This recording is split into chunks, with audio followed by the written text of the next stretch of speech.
Let's get more now from NBC News senior White House correspondent Gabe Gutierrez, NBC News senior national security correspondent Courtney Kube, and retired Lieutenant General Mark Hertling, former commander of U.S. Army Europe. Courtney, you helped break this story. Walk us through the sequence of events and what we now know.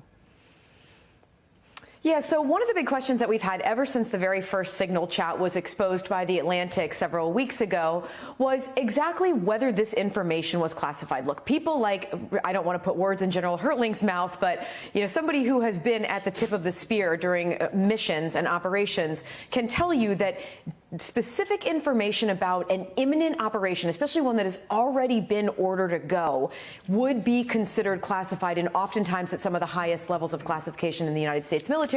And obviously that's to keep the men and women who were involved in that operation safe and protect the sanctity of the mission itself. Well, what we have now learned is that, in fact, the information that was provided by Secretary Hegseth in that Signal chat was provided directly from the commander of U.S. Central Command, General Eric Kurilla. And in fact, he sent that information on a classified system to Secretary Hegseth. And Anna, what we learned, according to these officials who we spoke with, was, in fact, Secretary Hegseth forwarded on that information on his personal phone on an unclassified Signal app, a messaging app that many people use, frankly, but again, unclassified. Literally within minutes of getting that information, he sent that on the Signal app, not only to the Signal chat that National Security Advisor Mike Waltz had started, but also on one that the Secretary himself had started that, as we have now learned, included his wife, his brother, his personal attorney, and a number of his top aides. Again, the information was provided to Secretary Hegseth on a classified server, and he passed some of it on word for word on the Signal app, Anna. Gabe, we just heard Hegseth's defense, but what's the White House saying about these new details?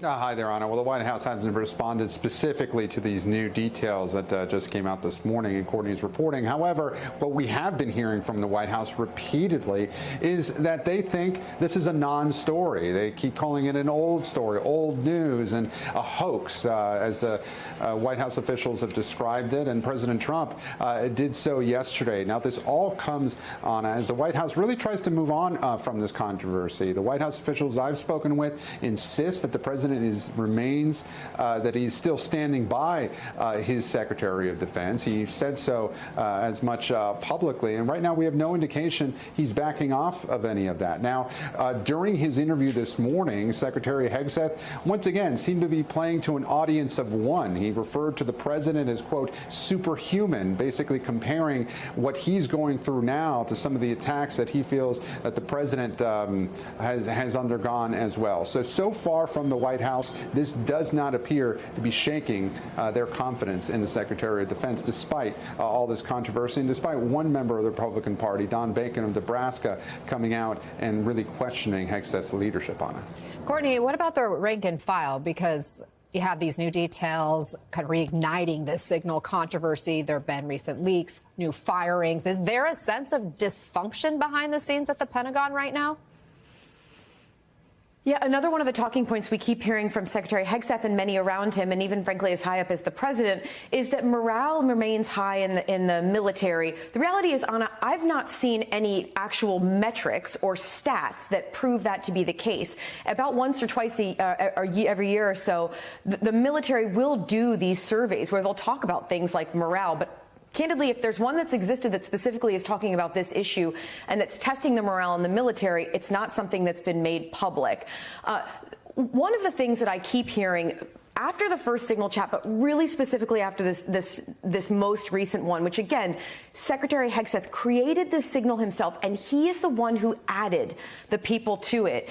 People are asking about two things. Number one is accountability. The Secretary and many people around him have made it very clear that they intend to restore accountability to the military. And one of the issues that they frequently bring up is the withdrawal from Afghanistan. But another is leadership. People in the Pentagon, many in the rank and file, and who I speak with, are asking about whether this is a real show of leadership here, that the Secretary of Defense, look, he's not denying what has happened here, whether this shows the behavior of a leader by not taking accountability for his actions, Anna. Courtney Kube, Gabe Gutierrez, keep digging, guys. Thank you so much.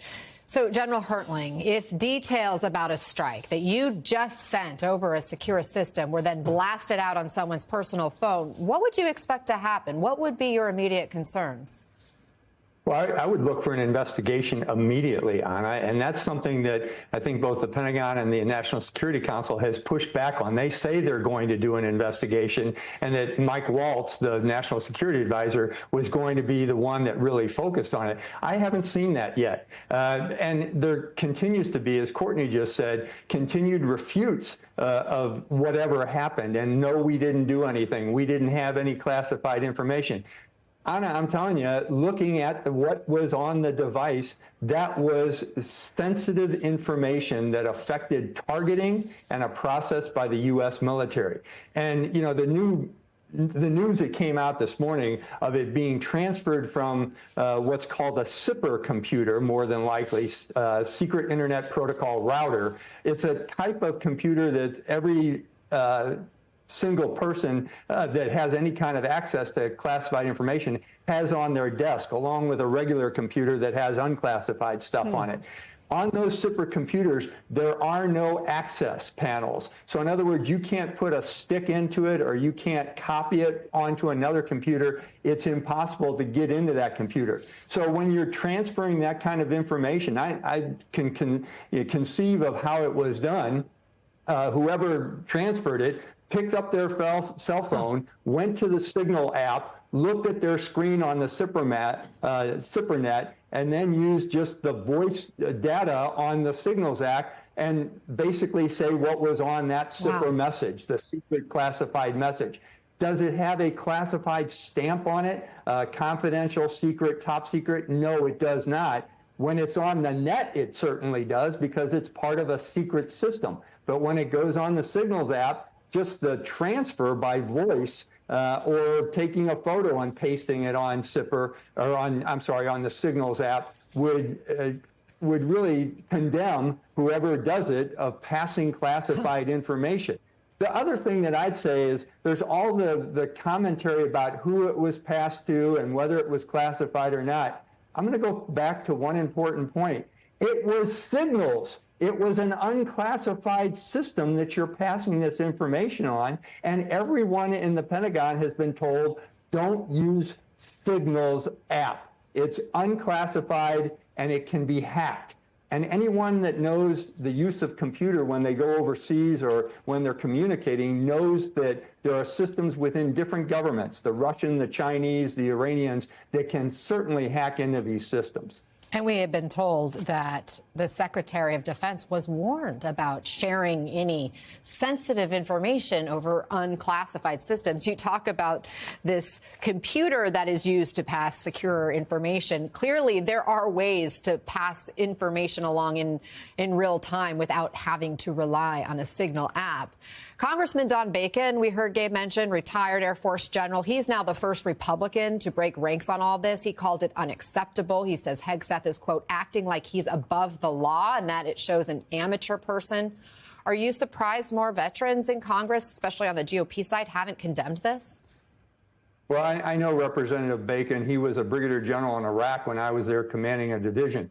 So he knows what's going on, you know, and in Iraq, we not only had the SIPRnet and the NIPRnet, the non-classified, but we also had a NATO secret rack. So you have 3 computers on your desk. Don Bacon was one of the planners in Baghdad that would see this stuff on a daily basis. And he knows more than most what would happen to anyone who leaked this kind of information. And coming from the phone of Secretary Hegseth, that was a leak. And it's interesting that he's condemning all the leakers within his administration or within the Defense Department, but he's not having that reflect back on himself. The word I use, Anna, you know, it's my favorite word. It's called sophomoric. It comes from the Latin sophomore, wise, and moros, idiot.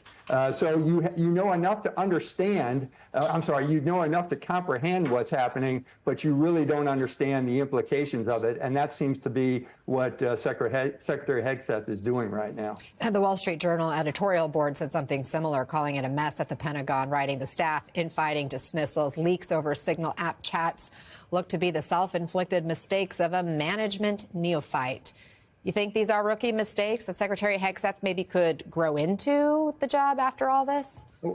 Yeah, I certainly hope so. If he is kept on board, he has to grow into these things. The Defense Department is huge. There's a lot for him to learn. He just needs to open his ears and his eyes to learn it. But here's the one piece I'd also suggest. If General Eric Kurilla passed this to him on a SIPR computer, and then he put it on a Signals app, I got to tell you, if I'm General Kurilla in the field, I'm going to be very careful with what I pass my boss, because I don't trust him anymore to keep these kind of secrets until he shows that kind of trust. That's the kind of thing that Courtney was talking about in terms of the morale in the Pentagon. They don't know who to trust anymore. Lieutenant General Mark Hertling, good to have you here. Thank you very much for joining us.